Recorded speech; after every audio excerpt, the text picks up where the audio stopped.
آج میں سلام پیش کرتا ہوں سید علی گیلانی کو، شبیر شاہ کو، میر وائس کو، آسیہ اندرابی کو، اور ان 7 سال کے معصوم بچے کو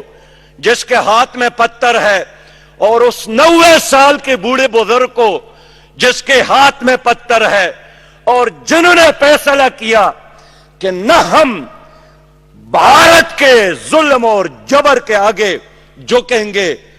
اور نہ ہم پاکستانی قیادت کی بے وفائی کی وجہ سے اپنی منزل کو چھوڑیں گے اور پیچھے ہٹیں گے۔ اور آج اگر میں سلام پیش کرنا چاہوں تو کیوں نہ اس رابعہ کی خدمت میں جنہوں نے پہلی، دوسری اور تیسری چھت پر چڑھا، اور دشمن نے جب اس کا تعاقب کیا تو رابعہ نے چھلانگ لگائی، اور آخری نعرہ بھی یہی تھا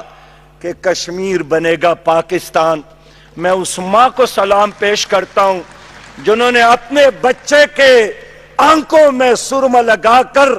انڈین آرمی کے مقابلے کے رخصت کیا، اور مرتے وقت وصیت کی کہ میرا اگر وہ بیٹا شہید ہوا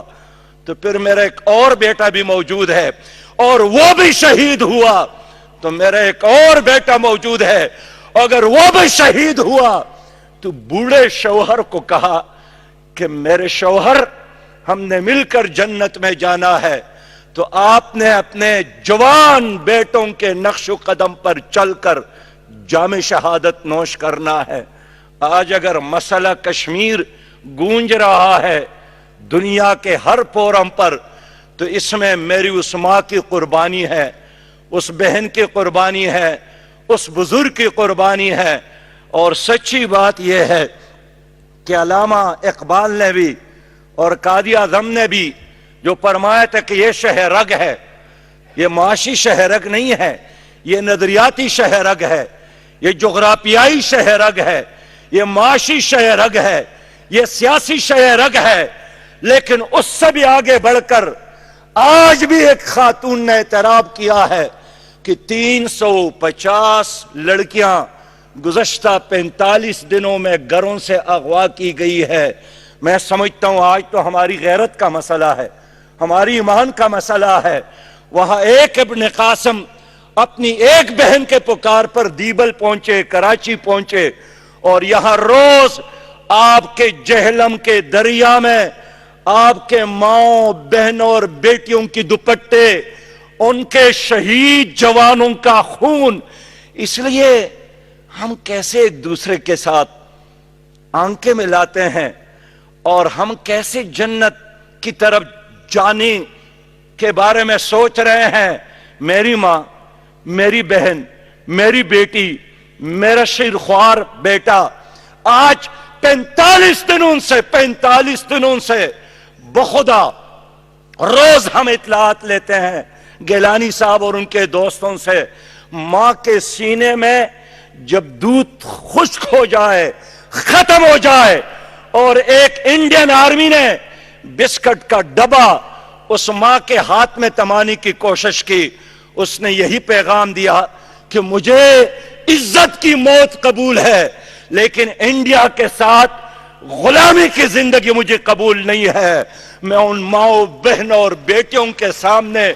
آج شرمندہ کھڑا ہوں کہ اس پر ایک قیامت برپا ہے، اور ہم ایک ایئر کنڈیشن ہال میں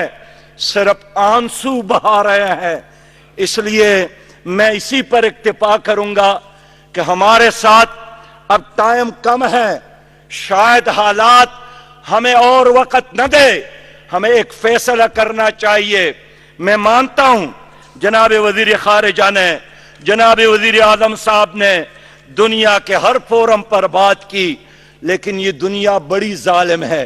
یہ کمزور کا ساتھ نہیں دیتی، یہ کمزور کی آواز نہیں سنتی، یہ کمزور کے اوپر ہونے والے ظلم کو نہیں دیکھتی۔ ہم نے بڑھنا ہے، اللہ پر اعتماد کر کے خود ہی بڑھنا ہے۔ میں آپ کو یقین دلاتا ہوں، کل بھی باجوڑ سے، موہمن سے، خیبر ایجنسی سے، درادم خیل سے، وزیرستان سے، کرم ایجنسی سے ہزاروں قبائل مظفر آباد پہنچے تھے اور یہی ڈیمانڈ کر رہے تھے کہ آپ کم از کم ہمیں اجازت دے دے ان 8 لاکھ انڈین آرمی کا مقابلہ ہم ہی کر سکتے ہیں.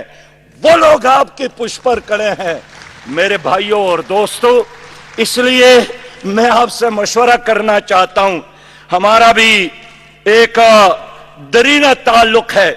اس لیے کہ اس ضلع سے تعلق رکھتا ہوں جس کے 2300 شہداء اس وقت موجود ہے. اور جناب فاروق صاحب جانتے ہیں جو آزاد کشمیر ہے اس میں جگہ جگہ ان لوگوں کے قبر بھی موجود ہے. مجھ پر اور آپ کا فرض ہے کہ انہی راستوں پر چل کر آزادی کی اس شمع کو روشن کرے. کچھ بزدل لوگ یہاں بھی موجود ہے جو ہمیں ڈراتے ہیں، انڈین فورسز ہے. کچھ لوگ ایسے موجود ہیں جو اپنے کمزور معیشت کی بات کرتے ہیں کہ اقتصادیات کو مضبوط کر لو، معیشت کو مضبوط کر لو. بے شک مضبوط کر لو، لیکن اقبال نے صحیح فرمایا ہے کہ کافر ہے تو شمشیر پہ کرتا ہے بھروسہ، مومن ہے تو بے تیغ بھی لڑتا ہے سپاہی. یہ بات اگر سمجھ میں نہیں آتی تو مقبوضہ کشمیر کے لوگ 72 سال ان سے کڑے ہیں. یہ اگر آپ کے سمجھ میں نہیں آتی تو آپ کے پڑوس میں افغانیوں نے 3 سپر طاقت کو شکست سے دوچار کیا. انگریزوں کو بھی شکست دی، روس کو بھی شکست دی، اور دنیا کے بہترین 46 ممالک کی فوج نیٹو کو بھی شکست سے دوچار کیا. میں نے مشورہ بھی دیا کہ جناب وزیر اعظم صاحب، یہی وہ موقع ہے کہ مظفر آباد کی سرزمین پر آپ پاکستان کی ساری قیادت کو جمع کرے. اختلافات ہم اسلام آباد میں چھوڑیں گے